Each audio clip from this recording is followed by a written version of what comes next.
Welcome to Stop Overthinking, the podcast for overthinkers, people pleasers, and perfectionists who want to feel calm and confident enough to handle whatever life sends your way. I'm your host, Kristen Odegaard, a women's life and mindset coach, lifelong educator, and recovering perfectionist.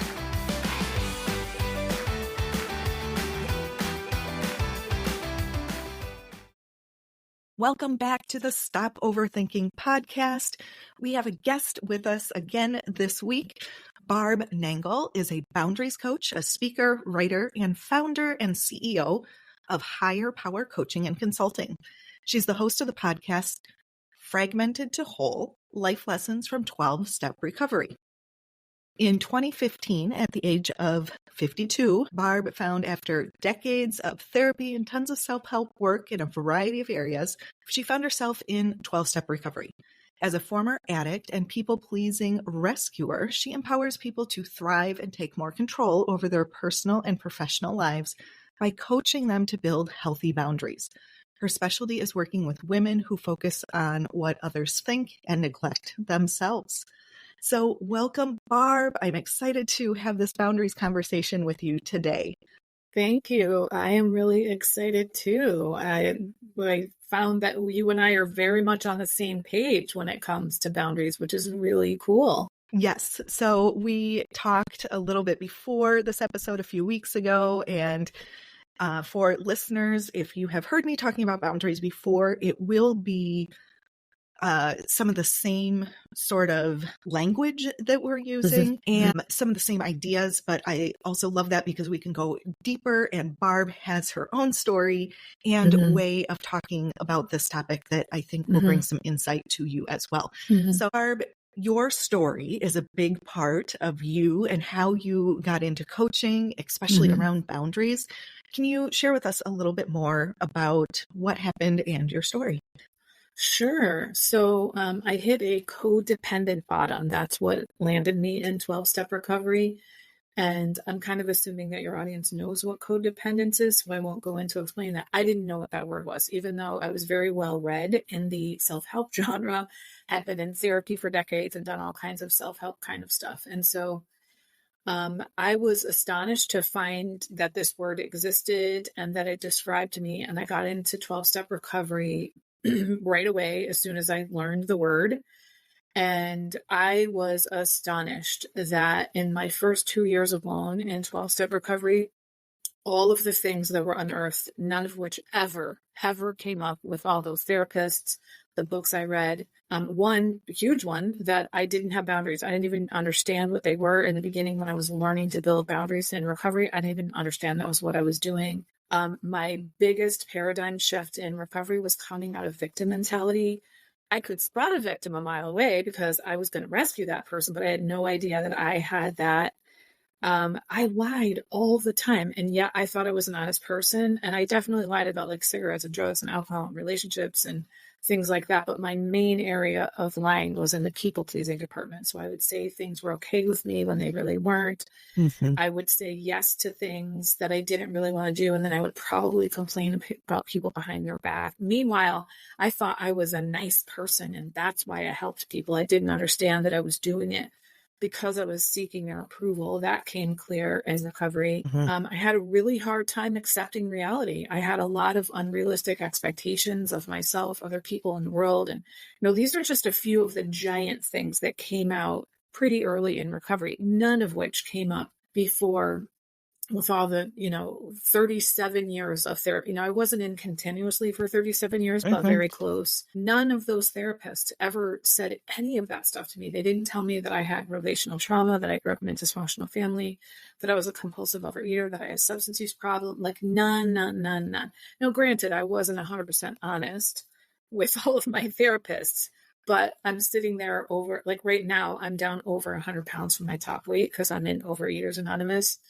My main program is called Adult Children of Alcoholics and Dysfunctional Families. I didn't know I qualified for it. I don't identify as the child of an alcoholic.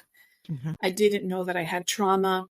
And so for me, the way I think of all that self-help stuff that I did is that those things, those 37 or more years of work I did sort of scratched the surface of the iceberg of my life, and recovery melted the iceberg.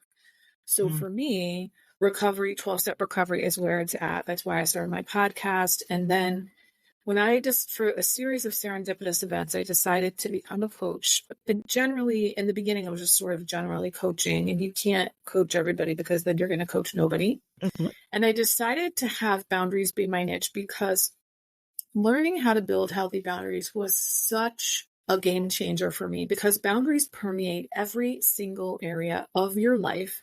And when I first got in recovery, I was still working full time at Yale University. I was a program coordinator for urban education programs. And I was the only one in recovery, but I was astonished at the impact on my smaller team and my larger team and the project of just me building healthy boundaries. It was amazing, the ripple effect that it had throughout the team and the organization. I had also by then coached a number of people, and it was pretty clear all of them needed help with boundaries. And then I think because of my lived experience of having not had boundaries for over 50 years and then having healthy boundaries, I'm really good at coaching people on how to build them, and also articulating my experience, especially my emotional experience, because when the main thing that stops people from setting boundaries or gets people to cave when they set them is their feelings, often guilt and shame. Yes. And then there's the feeling of resentment, which often is the feeling that tells us it's time to set a boundary or maybe time to tighten a boundary. So I'm really good at helping people learn how to process their own emotions, because I've been on an enormous journey in terms of that. And then because of my boundaries coaching, just expanded into public speaking about boundaries. I really, the more I do this work, the more I'm like, oh my God, that's a boundary. I never thought of that as a boundary before. So they're everywhere. So that's the short version of my story. Thank you so much for sharing. I know it takes some courage and vulnerability to be able to put that out into the atmosphere. So thank you for sharing that. I think so many people can relate in different ways with your story, right? So we're growing up with more information than we ever have, which also means that we have awareness. We all have crap that we're dealing with, whether it's trauma with a big T, trauma with a little t, sometimes that how that's differentiated, or just also recognizing that the way we grew up through maybe no fault of our parents, but it wasn't what we needed. It wasn't the healthiest environment. And now that we have the awareness and maybe some of the skills or resources at our fingertips to be able to try and solve some of these things. So thank you again for talking about that. I made a couple of notes, and we'll come back to things as we go on through this podcast. So first of all, let's start just so everybody's on the same page. What is a boundary? Just some of the very basics that you would say about boundaries. Yeah, I mean, I personally think of boundaries as standards that you have for your life, and that hopefully that you live up to. There are limits beyond which you will not let other people go, and limits beyond which you will not let yourself go.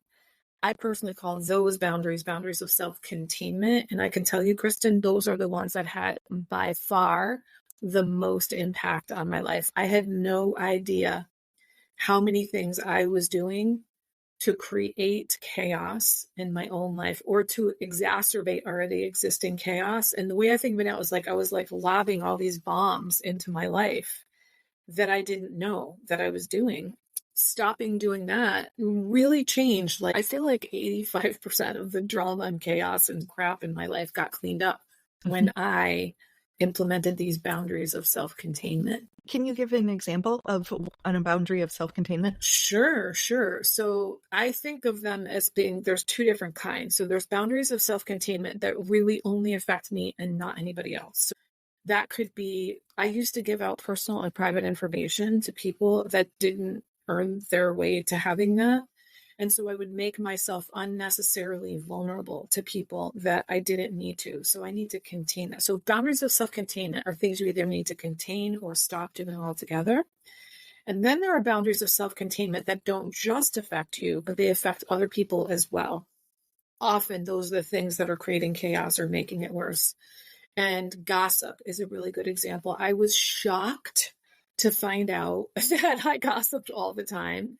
So I mentioned I was at Yale. When I got into recovery, I'd been working there for 17 years for the same boss. I loved her dearly. She also drove me crazy. She was wicked, unreliable. And so I complained about her behind her back for 17 years, which is the definition of gossip. Mm-hmm. And I didn't know that that was gossip. And so because I had been there so long, I basically created a culture of expectation that what we do here is we talk about problems, not solutions. We don't go to the boss and say, hey, this isn't really working for us. We need to do something about it. No. And so because I was there for so long, longer than everybody but her, all the people that came and went were like, oh, we're just going to sit around and bitch about her.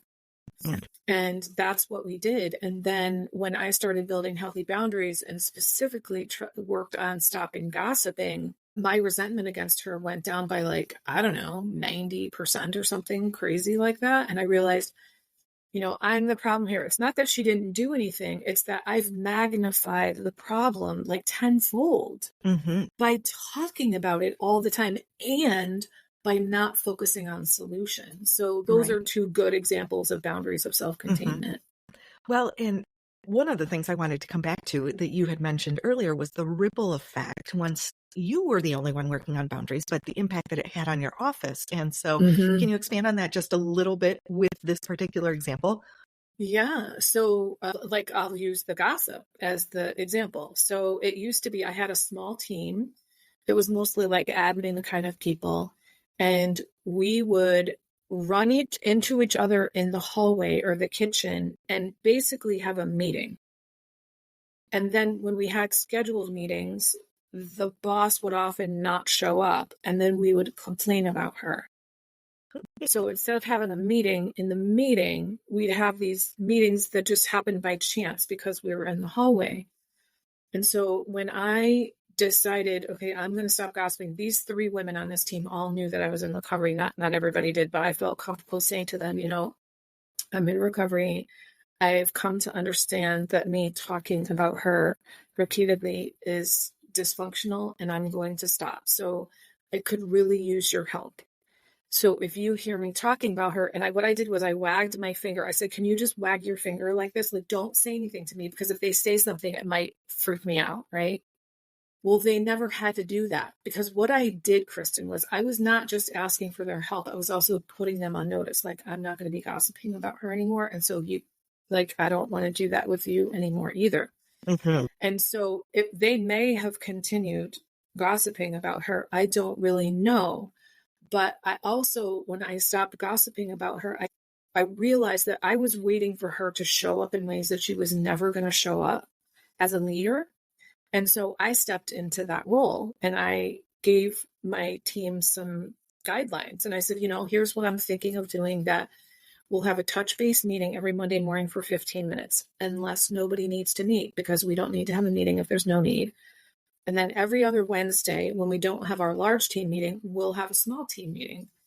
And when you want to connect with somebody else on the team, first thing you're going to think is, who needs to know this? Because we would often have 4 people in the room and only 2 of them needed to talk about something. Sure. And the other 2 people are wasting their time. Who needs to know? And then what's the best way to communicate that to them? Is it on the phone? Is it in person? Is it via email? This is well before the pandemic, so everything was in person. And then if it's like in person or on the phone, the first words out of your mouth are going to be, do you have a moment? So that you're honoring other people's boundaries. Because when we don't have good boundaries, we typically trample all over other people's boundaries, but we don't know that because we don't recognize boundaries when we don't have them. And you're also, actually, I forgot to say, other thing is, you're going to ask yourself, can this wait until either our touch base meeting on Monday or the next every other Wednesday meeting? And if it can, then you just hold it until then.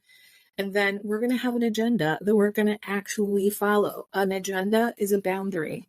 Yeah. And at the beginning of the meeting, we'll say, is there anything missing from the agenda that we can add on? That sort of thing. So I was just astonished at the effect that this had on my team, because we started really focusing on solutions, not on problems. and we started having fun with each other when we ran into each other in the hallway or in the kitchen. And we didn't complain about our boss. I mean, maybe they did, but I didn't anymore. The morale on the team went way up because we felt more effective because we were dealing with solutions rather than problems. Mm-hmm. That's interesting. And you hear so much about morale in the workplace as well. And so here's a situation where you might not think boundaries could make such a change in culture. And yet, with this example, we can see exactly how it may have done that. Let's pivot just a little bit, because boundaries is a word. It's thrown out there all the time. There are a lot of myths and misconceptions out there about what boundaries do, or what they should look like. So I know a common one that I often talk with clients about is that there's this idea about it being about the other person. What are your thoughts on that, and any examples you'd like to share as well? So boundaries are for me, not against you. And I think that's sort of a rule to think of, like, this is for me. So you and I talked about, like, the starting place for both of us with boundaries is your values. What's important to you? What matters to you? And so when you are thinking about what matters to you and what's important to you, and you live your life from that perspective, my boundaries are for me to enable me to stay in alignment with my values, to live my life purposefully. And they're not against you. It's just that I am the steward of my life. Mm-hmm. And I have these standards for my life. And I can't leave it up to you to be in charge of my standards, because you're living your own life, hopefully. I mean, maybe you're not, because maybe I was managing your life, because that's what I did for people. Right. So that they're not against other people, they're for you. Now, there are some people who will feel like it's against them. So if you have been super accommodating to someone else, so let's say, common thing with a lot of clients I have is they put their own work aside and they step in to help their colleagues, and then their work suffers. So if they decide, I will no longer be working on other people's projects until mine are done, then that person can feel like, oh, this is against me. Maybe the impact is it feels that it's against you, but the motivation is that it's for me, so that I can do my job and work towards maybe getting a promotion. Like one of my clients, she worked in the academic world. She wasn't an academic herself, but she had to write journal articles. And there was no way that she was ever going to be promoted in academia without having written them. But every time she set aside time to write, she would give it to somebody else. And so she's like, I'm literally holding myself back by giving my time away to other people. So, maybe those colleagues felt like it was against them, but it was for her, because she's in charge of her career and her career trajectory. They're not. Right. And that's so common with people pleasing, or the further extent, like you said, with codependency, right? We're doing things at our own expense, whether it's time or your career or your energy or your money or you name it, but we're giving to other people at our own expense. And so I love the way that you've talked about boundaries as well, and especially the ones like with self-containment, because it's that fence, right, that we both use to talk about boundaries. And so it isn't a wall. So you might have a gate that opens and closes. It might be permeable, or some things can flow in and out. But the idea is that it's your space. You're deciding what comes in and what comes out, and protecting yourself. And I like to think of it that way too. Like it's protecting myself sometimes, because when I am burned out, when I am tired, when I'm frustrated or irritated, or, any of those things that happens in life, going back to my values, what I need, what's important, keeping that stuff close to me, and the other stuff, there is that barrier because I don't have any more bandwidth and it's sucking it up or I don't have time. And so I'm not going to put that out there. So I think so important. I think the way that we actually express the boundaries sometimes is misunderstood as well, because they'll be like, I'm not going to do your work anymore. Maybe that is a boundary because you're saying what you're going to do, but it's not a boundary to say, please don't ask me to do this anymore, because that's up to the other person. And I think there's also this expectation sometimes where we just want to tell other people what to do so that we don't have to deal with it and set our own boundaries. And that for sure happens in the workplace or community groups, church, parent groups, families, family dynamics are always something. So, but one of the things that I see people struggling with when they are setting boundaries is the inner turmoil that they have with their own emotions, maybe feeling guilty for having to say it or shameful for having to say it, and then being worried what other people are going to think. How do you navigate that with your clients as they're learning to set boundaries? Yeah, absolutely. So the number one question I get when I'm either speaking or coaching or whatever is, how do I deal with the guilt and shame? It's a couple things. So I will say that for me personally, once I started to have healthy boundaries, and people were like, Barb, what happened? Like, how did you go from 50 something years with no boundaries to having boundaries? And I thought about it and I was like, I came to care more what I think of me than what other people do. And this doesn't mean, Kristen, that I don't care what people think of me at all. Of course I do, right? But I was so invested in getting other people's approval that it never even concerned me having my own approval. And so by learning to figure out what's important to me and setting boundaries in alignment with that. So for example, health is really important to me because I abused myself for so long, that I have boundaries in place to support and promote my health. So I put money towards healthy foods. I pay for things like yoga lessons. I dedicate time to cooking my own meals, right? So those are some boundaries that I have in my life. One thing I try not to do is socialize over food with people because I'm a recovering compulsive overeater and sugar addict. I eat 3 meals a day and 2 snacks, and I mostly plan and measure. I do my food, and I mostly eat about the same time every day. So if somebody says to me, hey, do you want to meet me for lunch? If I say, I'd rather go for a walk or maybe a cup of coffee, if they judge me for that and condemn me for that, I can live with it because I'm supporting and promoting my value of health. My boundary is I try not to socialize around food. You can socialize around food all you want. So the guilt and the shame often comes from what other people think of us. So I used to be willing to throw my integrity out the window and say yes to things I didn't really want to do. And I'm not willing to do that anymore. My integrity as an honest woman is way more important to me than what you think of me. So when I say I came to care more what I think of me, that's what I mean by that. And then when I'm living in alignment by my values, that helps me to care more what I think about me because I know why I'm making this decision. It's because this is important to me and my values are mine for a reason. My particular bundle of values is unique to me. And even if you and I had the same, say, top 5 values, we might define them differently.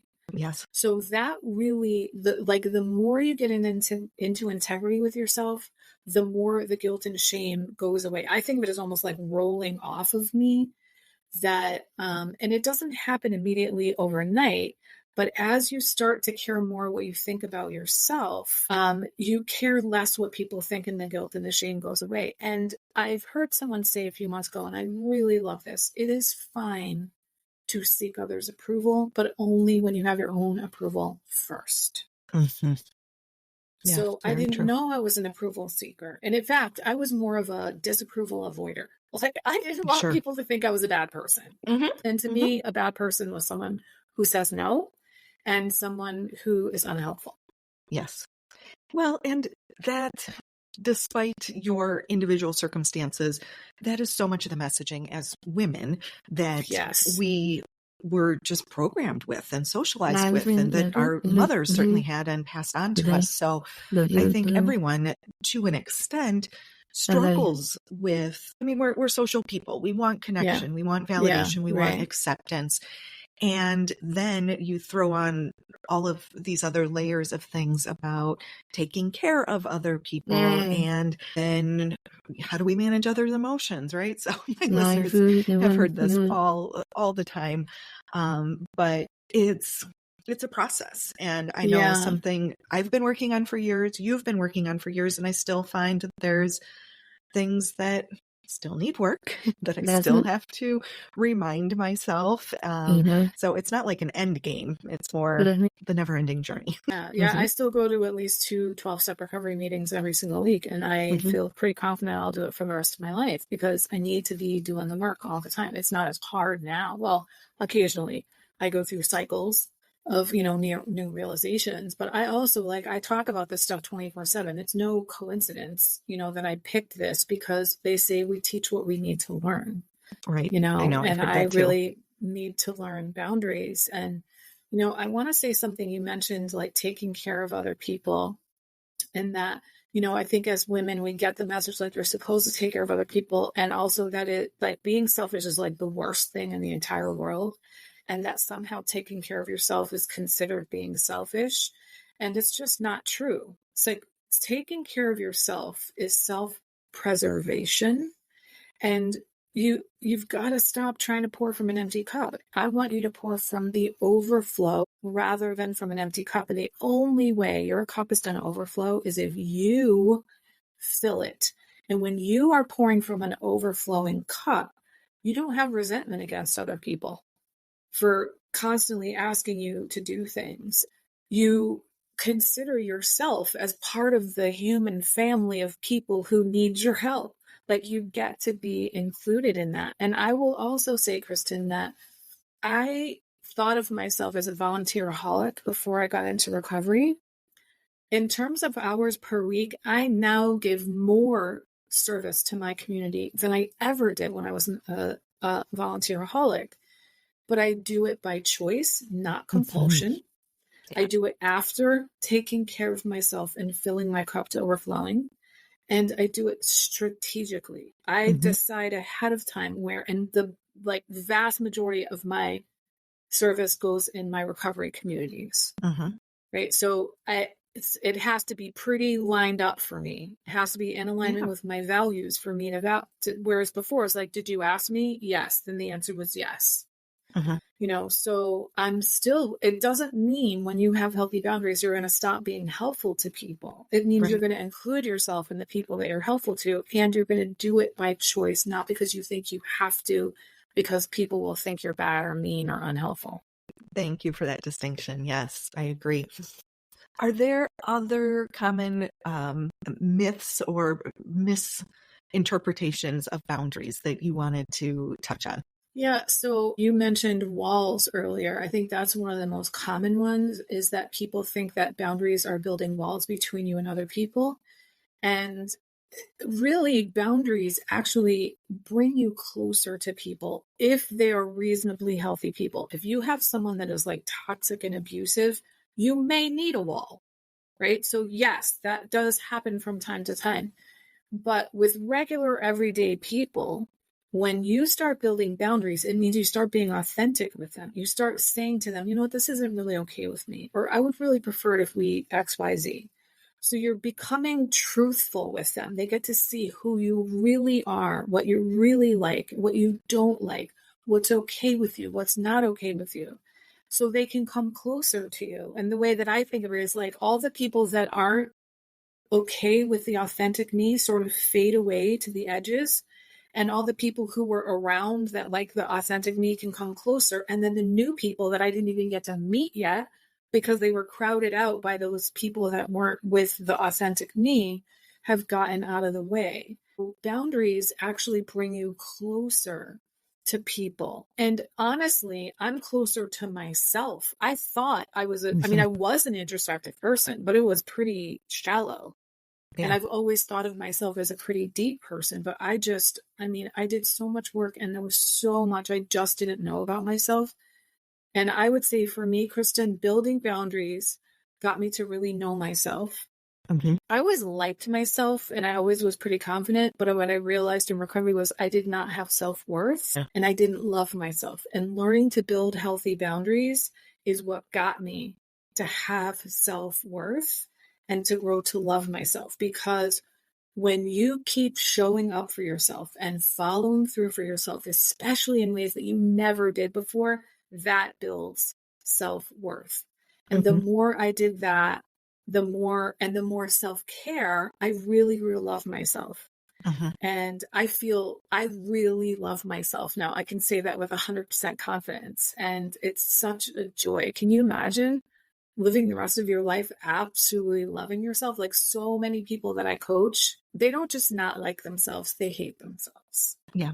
And to watch that journey for them to grow to like and then love themselves and feel worthy is just such a privilege. Mm-hmm.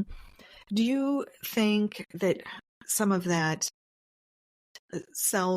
low self-worth and what they think, is that due to the unreasonable expectations that people have? You mentioned that at the beginning. You have expectations for yourself, you have these expectations of other people, and all of these shoulds.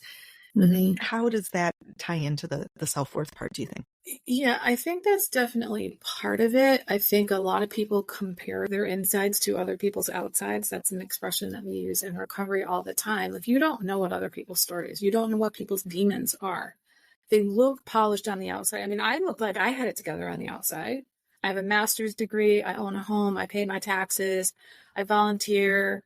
You know, I worked for Yale University, and yet I never had one healthy romantic relationship. I'm in my only and first one now. We've been together for 5.5 years. Congrats. And my life was a mess. I was over 100 pounds overweight. By then I wasn't really drinking and drugging so much, but I had done that for many years. And just, you know, it was just, my life was completely unfulfilling, but I didn't really understand how unfulfilling until it became fulfilling. And I know a question that I frequently get from clients and people is, I don't know what to say, or can you help me with that? And of course, situations are very individual. We did one example earlier, like with the work projects, but in a way to express that to another person. Do you have some insight on how to express that? And just some guidance for our listeners there as well. Yeah. So my private clients have access to me via the Telegram Messenger app. And this is the number one thing that they message me about. What do I say? I don't know what to say. So this is really common. So the first tip that I have is the best time to set a boundary is now. You know, so the sooner you do it, the easier it will be. There are no good times that I used to wait for the right time. So if you do it sooner, you're less likely to be exasperated. I know that a lot of people think you need to be rude to set boundaries, and that's because they wait until they're pushed beyond their limits and they explode, but it works. So they think, oh, that's how boundary setting works. So do it quickly. And then what I realize when people ask me, what do I say? Somebody said, how do you know what to say? I was like, you know what I do is I just like for a moment feel like if I was in that situation, what would I say? And the reason I know what to say is because I tell the truth.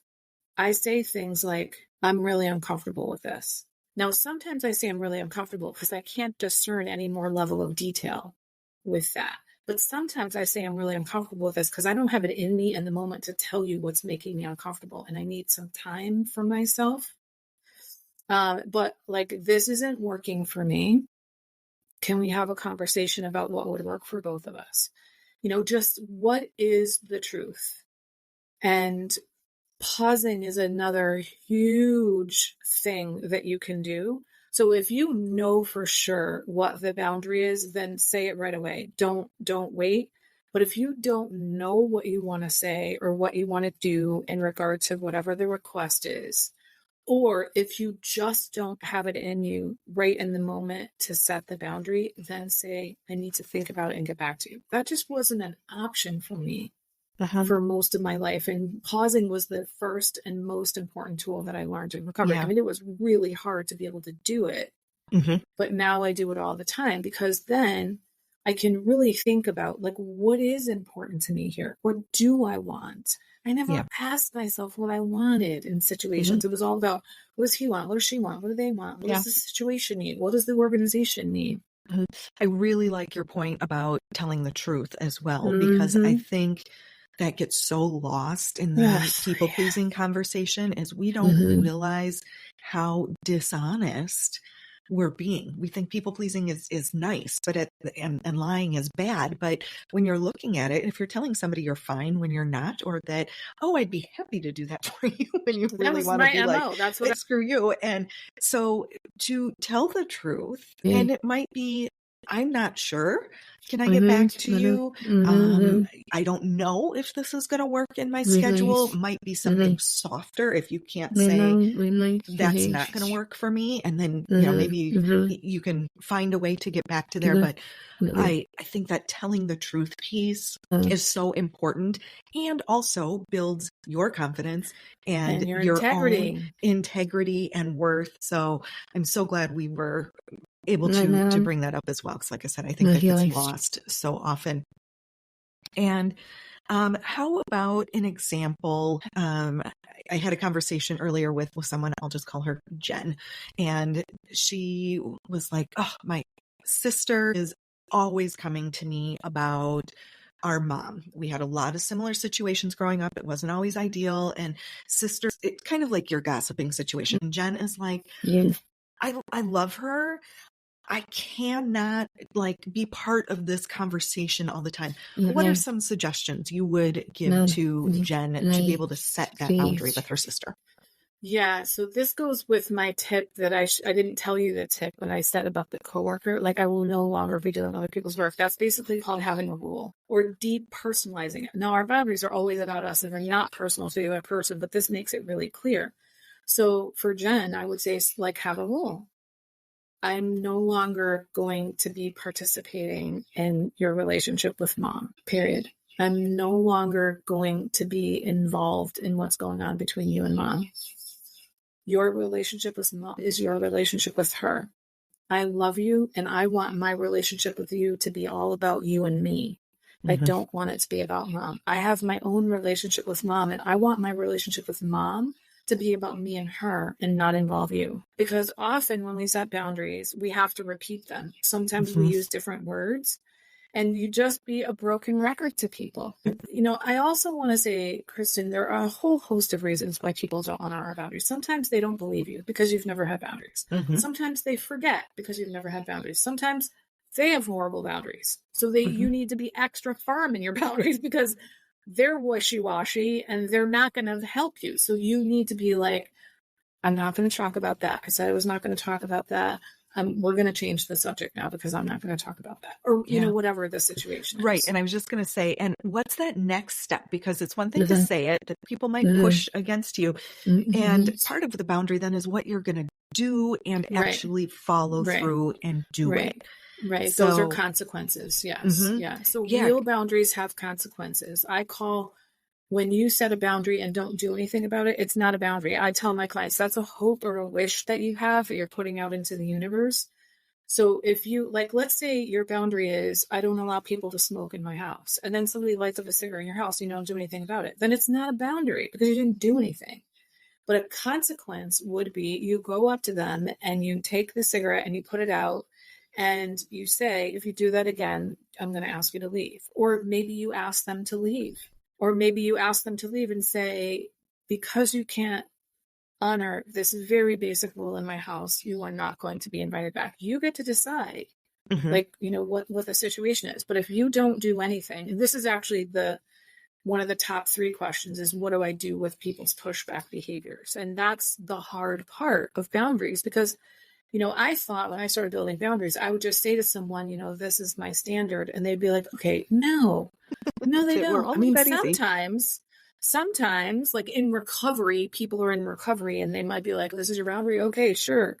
But then they might forget. So what are you going to do?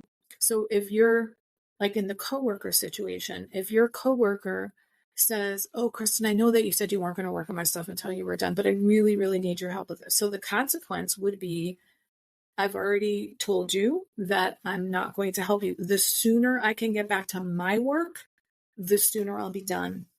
And then I can help you. So consequence is that I repeat myself and I don't stop what I'm doing and go help them. I've changed my behavior. That's really when you're building boundaries with people that have been in your life before, you're reteaching them how to treat you. When they're new people in your life, you're teaching them how to treat you. We're always teaching people how to treat us. Most of the time, we're basically going, treat me the same as you always have. Treat me the same as you always have. Treat me the same as you always have, by not changing anything. But when you change your behavior, you're reteaching them. There's a whole new dance. We're going to be dancing here. I'm changing steps. Yes, exactly. And the whole dynamic shifts with one person, as you mentioned, kind of with that ripple effect. And I think that's so important too. And coming back when you're setting those boundaries, and we talked about the emotions that we have to be able to deal with on our own, right? Because it might be a little bit uncomfortable. You might be anxious as you're saying this. You might still be worried that you're going to lose the relationship with this person. I would say that doesn't mean don't do it or that you're doing it wrong, but how do you approach that conversation with people to deal with kind of that anxiety that comes up in the moment? Yeah, I mean, I think processing your feelings is a gigantic part of learning how to build healthy boundaries, because it's the feelings that stop us, typically guilt and shame, that stop us either from setting a boundary or cause us to cave when we set a boundary and then we're like, oh, never mind. So learning how to be with yourself, I think, I have so many techniques that I teach people, but, I think getting into the present moment before, when you start to have the feelings, like feel your feet on the ground, get in touch with your senses, maybe name like 5 things in the room, pay attention to your breath, take 3 deep breaths in and deep breaths out, or count your breaths, things like that. But what I've learned about feelings is that it's the resistance to feelings that is so much worse than the actual feelings. And that when you allow them to just sort of move through you, because they're energy in motion, emotion, energy in motion, and all energy morphs and changes. That is the nature of energy. So if you allow it to come through you, rather than trying to resist and be like, oh my God, I want to feel this feeling, then it's going to dissipate much more quickly. But if you, are just super nervous about setting a boundary with someone, then do some things ahead of time, like bookend your call with that person. You like connect with a healthy, emotionally supportive other person before and after. Have them so they know where you're going, what you're doing, what you're going through. And they also can help you process your difficult emotions before and after the call, so that you're not carrying them with you. Many of us, when we were children, didn't have adults around to help us process our emotions. And so that's why they feel so heavy as adults now, because we never learned how to process them.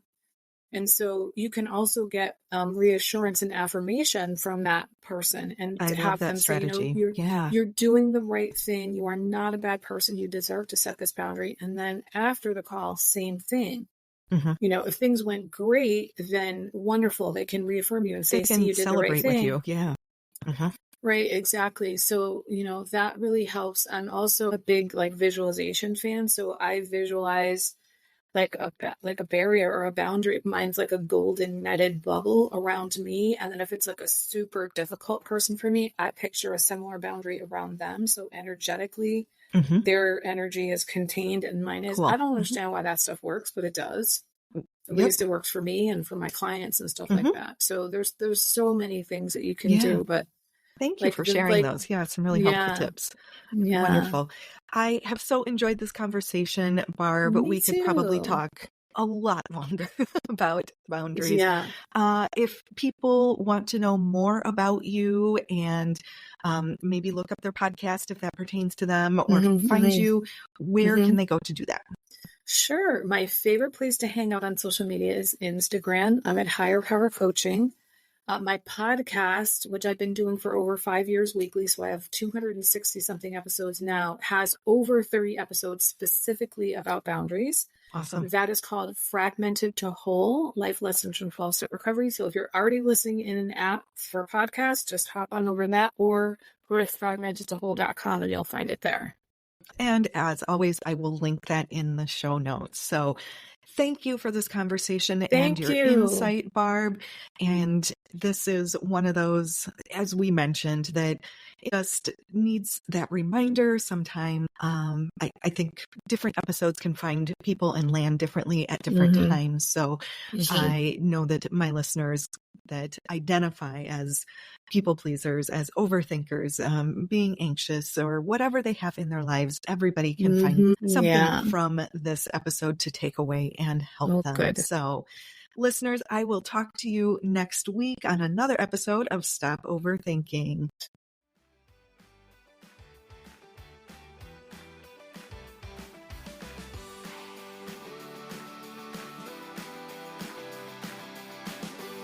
Thank you for listening to the Stop Overthinking podcast with Kristen Odegaard. If you enjoyed this episode, please share it with someone else who would benefit from the message. To learn more about working with me and links to social media and free resources, head over to my website, coachwithkristen.com. That's Kristen spelled Kristen. Be sure to subscribe to the podcast so you don't miss future episodes. Have a great week.